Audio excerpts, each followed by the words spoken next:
All right, second time trying to record this. I tried to record it about 10 minutes ago, but my cat is on a destructive tear for some reason. So here we go. What's up, boys and girls, ladies and gentlemen, dogs and cats, and all the fish at sea? It is I, the OGGM, on a Thursday morning, 9 o'clock in the morning, April 27th, 2023, on the year of our Lord John Cena 2023.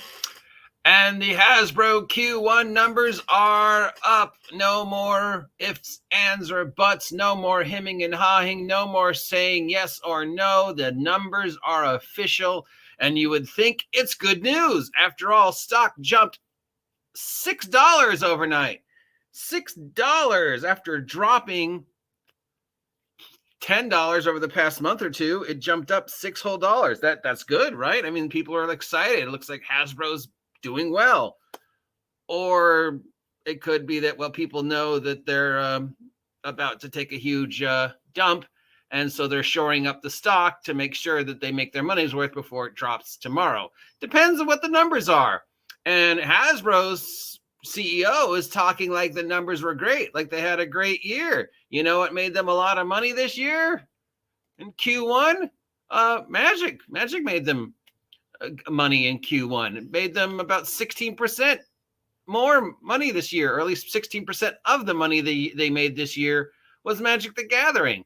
That's good, right? That's good, right? See, the first quarter had a net loss of $22.1 million. That's so good. The first quarter revenues of the estimated $1 billion per year that declined 14%. No, that's not so good. First quarter operating profit was $17.9 million. That's amazing. Oh wait, they made $47.2 million this time last year. Maybe that's not so good. First quarter results came in ahead of our expectations. No, it didn't. They came in the same time they always came in. And they met our full year financial targets. No, they did not. You know what made a lot of money? Digital gaming. You know what made a lot of money? Magic the Gathering. You know what it made? Dragon's Honor Among Thieves had good reviews. And we'll make up the money that we lost in home entertainment and streaming. That's not what he's saying. I'm paraphrasing for you. What he's saying, in order to keep the rank and file happy, is that they did okay. And the OGL disaster and the Magic the Gathering disaster and the financial and the money disaster aren't as bad as they look. So he's trying to keep things okay. Steve! The cat is being very destructive today. I'm sorry. So in response to this, Chris Cooks, the CEO, has said that they are going to continue to implement Blueprint Strategy 2.0, which means selling off E1 TV and film assets and focusing more on the rich IP library of Peppa and all the other stuff. We're no mention of Dungeons and Dragons in here, other than the fact that the movie existed and they expect it to have a promising long life on home entertainment and streaming, which, of course, is the same thing they said about Black Adam after Black Adam tanked at the box office. Don't worry, we'll make it back in streaming and home entertainment. Mind you, Black Adam has yet to make back the money. But okay, I mean, don't believe me. This is just, you could just be saying, OGGM, you're just projecting your own dislike of Hasbro onto what it says here. This is a good thing. You're just trying to fan the flames of the death of Hasbro and the death of Dungeons and Dragons while your cat just tries to destroy the house.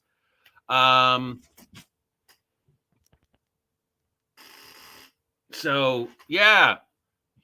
It's funny. Somebody, people used to say I was a Wizards of the Coast shill, and I got crapped on for years because I was like, oh yeah, D&D, it's Wizards of the Coast owns D&D. They can do whatever they want with it. You don't have to like it.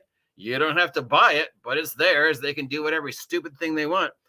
And people used to say, oh, you're such a Wizards of the Coast shill. And now people are like, you're so anti-Wizards of the Coast for saying all this. You don't see all the good. Look at all the things you could do with 5e.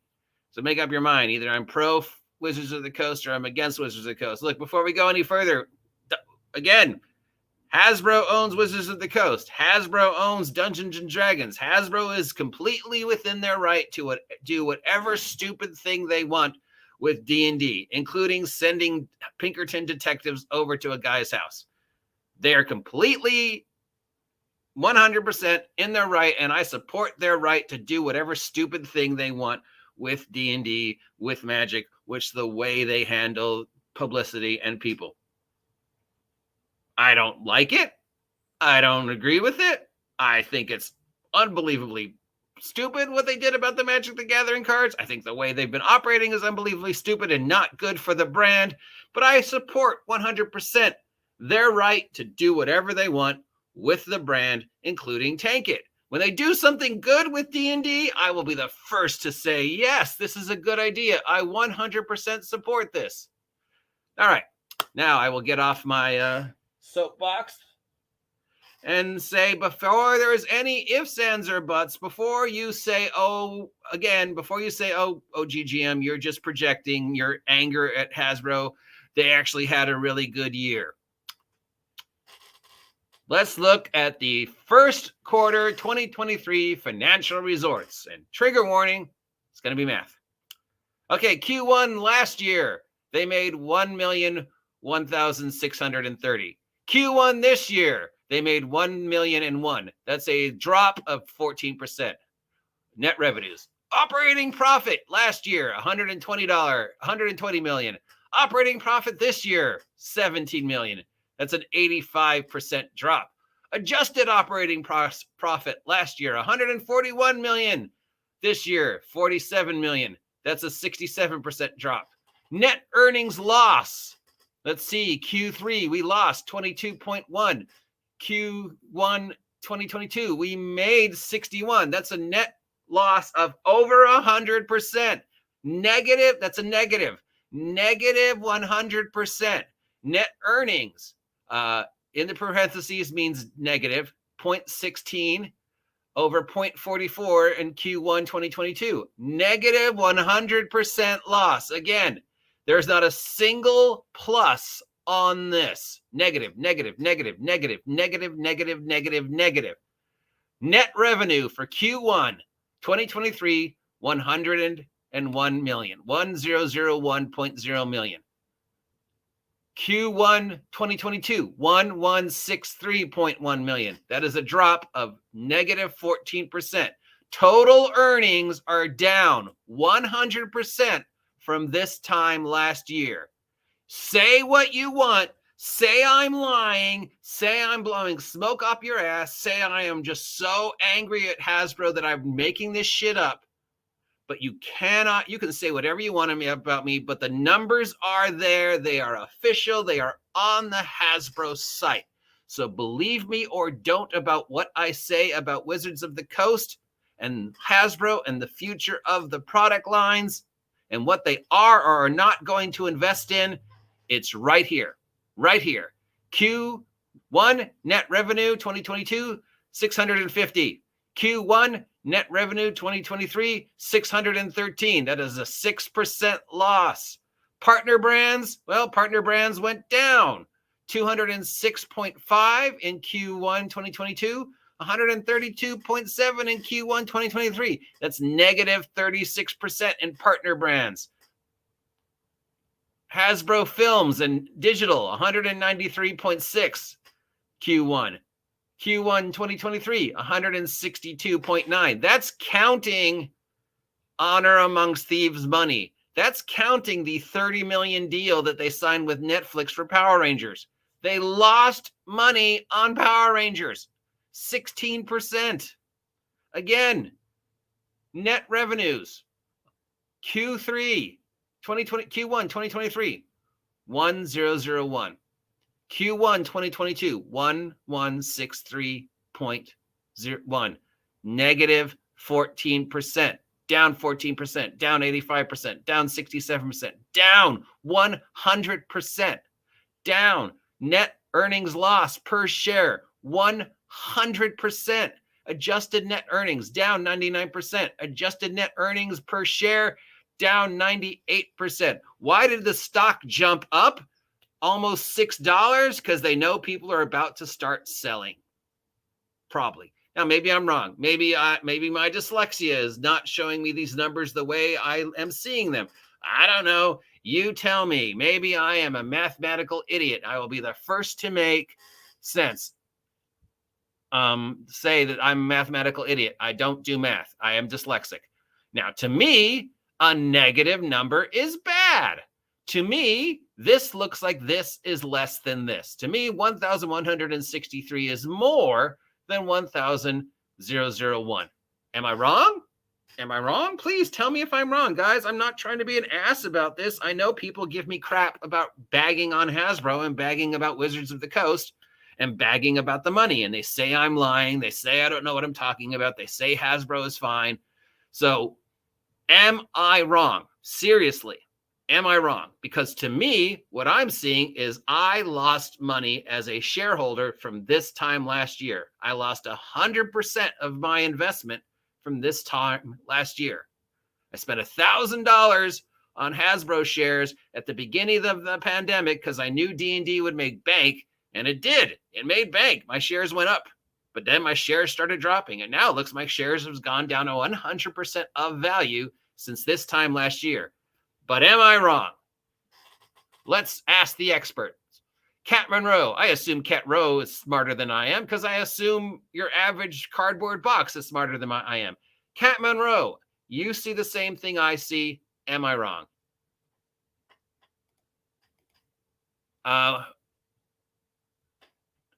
Terry G. I've never seen your name before here. Have I, Terry? Welcome. Hi, how are you? Have you subscribed to the OG GM Adventures yet? If you haven't, please subscribe. Have you bought any of my merch yet? If not, head on over to Big Geek Emporium and buy my merch. Thank you for being part of this. And if you've already heard this and I've just never noticed you before, or I have noticed you before and I forgot, I'm sorry. Hello, Terry. Well, when they make a mistake of thinking they are the only company that provides X, whatever X is, and they think they are untouchable, they lose the support of the community. Yes, they've lost the support. And the whole Suggs theme. Yeah, that would be a whole separate thing. I'm hearing from more and more attorneys about that. We could talk about that in a separate vlog.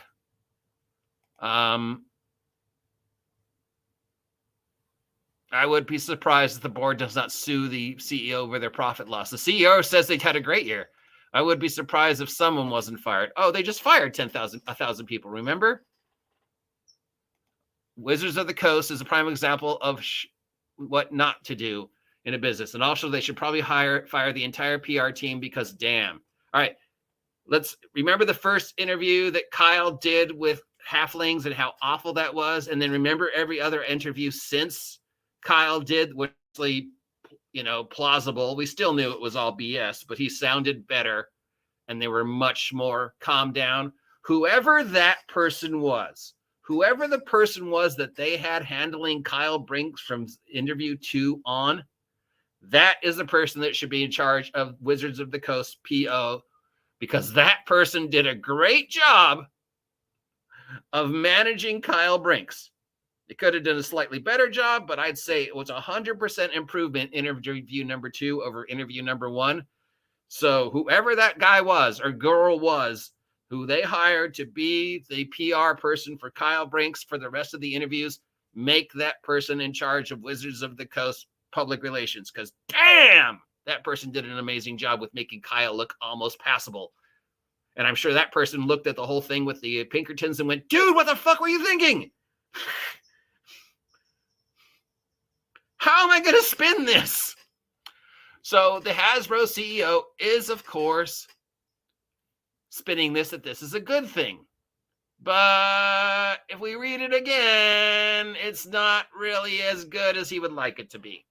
At least, again, Wasteland Sniper, from my point of view. So please, I will be the first to admit that, yes, I might have some negative opinions of Hasbro that might be blanketing my perception. And I will be definitely first to admit that when it comes to anything relating to math and numbers, my dyslexia makes it so I literally don't process it correctly. So please, to avoid any further arguments over this, is any of this good? Because I don't see anything good here. I see that I lost money. I see that Hasbro lost money. As far as I know I'm sounding facetious and sarcastic, but yeah, I guess. So in all seriousness, as far as I know, a negative number is bad. This means I lost money, but I don't know. Maybe I'm wrong. I mean, the stock did shoot up $6. Now, normally I would think that's a good thing. Except, of course, I could also think, well, maybe that means something awful is about to happen. So people are trying to sell their stock at a profit before the inevitable market responds later on today and tomorrow with a huge loss once they see these numbers. So that's called sharing stocks or betting on stocks. At least from when I watched Greed, and stock market movies. I don't know the first thing about the stock market. I pay somebody to do that for me. The person I pay to do the stocks for me is telling me to sell. Am I wrong, guys? Please let me know if I'm wrong.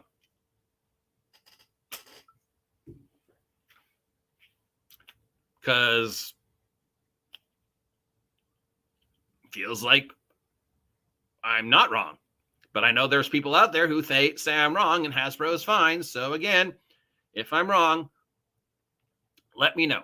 Please. I will gladly admit I'm wrong. I will gladly eat humble pie. Pie. If anybody can show me these numbers and say, look, this is a good thing. Hasbro succeeded between this time last year and this year. Because again, negative 100% means to me, I lost money. But I see people who are, I assume, smarter than I am. Terry G and Wasteland Sniper, welcome both of you. Please subscribe to the OG GM Adventures if you haven't yet. And so they say I'm not wrong. I mean, again, I'll be the first to admit I'm an idiot, guys. So I don't know, but it seems to me I'm right. The only good thing is if there is some way to rebound in later quarters. If you buy the stock now at 100 and whatever, and then they do something good to make the stock be worth more, and then you sell it, that's a good thing, I guess. What could they do to change things around from where we are in, May, basically, 2023 and January 2023? Not the movie. That's not going to make them enough to make it. Toys? If they had a good toy summer, they could maybe pull out. But what have they got coming up toy-wise that would... Transformers Beast Wars is coming out. So that could be their saving grace, because if Transformers movie out means Transformer toys are going to have a whole new resurgence, and that's, pretty much pure profit for them. So if Transformers Beast Wars does well, it could give them a good summer, right? I would think, toy-wise and merchandising-wise, because who doesn't love Transformers, even though the people who own Transformers are angry at them right now. Power Rangers? Cosmic Fury? It's going to take a lot, because the Power Rangers 30th anniversary once and always was so awful. I mean, I've watched it twice now, and I'm just like, dear God, this could have been so much better. So, and that's costing them money, and we know Japan's angry at them. The Mattel Hasbro cross promotion thing that they're talking about, Transformers themed Hot Wheels, that could do okay. They're going to have to bet a lot on summer toy sales and summer IP to pull them out of the hole. If they're expecting Magic the Gathering to pull them out of the hole after what's happened recently, I don't see that happening. If they're expecting D&D to pull them out of the hole, yeah, definitely. I don't see that happening. I could be wrong, but I don't see that happening. So if I'm Hasbro and I'm looking at the summer coming up, I'm looking on betting heavy on Transformers, betting heavy on squirt guns, betting heavy on summer toys, betting heavy on the summer movies, betting heavy on the Power Ranger toys, and hoping that carries me through the summer into Christmas, where then I will hopefully do really well with toys. toys are what's going to pull Hasbro out of this. If they can have a good toy summer. And now here's Ryan with bringing up a topic that is completely foreign to what we're talking about. But sure, why do I not like art punk art? I'm fine with the black and white art like it is in the old books.